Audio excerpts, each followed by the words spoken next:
Hi friends, welcome to killer channel. Friends, ఎవరైనా మా ఛానల్ని సబ్స్క్రైబ్ చేసుకోకపోతే సబ్స్క్రైబ్ చేసుకోండి. ఎవరైనా మీ డాగ్స్ కానీ మీ పెట్స్ కానీ అమ్మాలనుకుంటే మా ఛానల్ వాట్సాప్ నెంబర్కి మెసేజ్ పెట్టండి. ఫ్రెండ్స్, ఇవాళ మీకోసం top quality golden retriever puppies తీసుకురావడం జరిగింది. ఇది కర్నూలులో అవైలబిలిటీలో ఉంది. అండ్ దీని ఓనర్ ఏం చెప్పారంటే, వీలైతే ట్రాన్స్పోర్టేషన్ ఫెసిలిటీ అయితే ప్రొవైడ్ చేస్తామని చెప్పడం జరిగింది.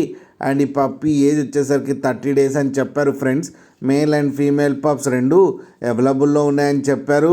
అండ్ మేల్ పప్పీకి వచ్చి 13,000 అండ్ ఫీమేల్ పప్పీకి వచ్చి 12,000 రూపీస్ అయితే డిమాండ్ చేస్తున్నారు. అండ్ రేట్లో స్లైట్గా నెగోషియబుల్ ఉందని కూడా చెప్పడం జరిగింది. ఫ్రెండ్స్ మీరు చూడొచ్చు పప్పీస్ ఎంత హెల్తీగా ఎంత క్యూట్గా ఉన్నాయో. కింద వీడియోలో మీకు ఎవరికైనా నచ్చితే టైటిల్లో కాంటాక్ట్ నెంబర్ ఇస్తాను, కాంటాక్ట్ అవ్వండి, మాట్లాడి తీసుకోండి. ఫ్రెండ్స్, అలాగే ఒక్కసారి డీల్ సెట్ అయిన తర్వాత అన్ని డీటెయిల్స్ బాగా చెక్ చేసిన తర్వాతనే మనీ పంపాలని కోరుకుంటున్నాం. ఫ్రెండ్స్, అలాగే మా ఛానల్ని సబ్స్క్రైబ్ చేయడం మాత్రం మర్చిపోకండి. ఫ్రెండ్స్.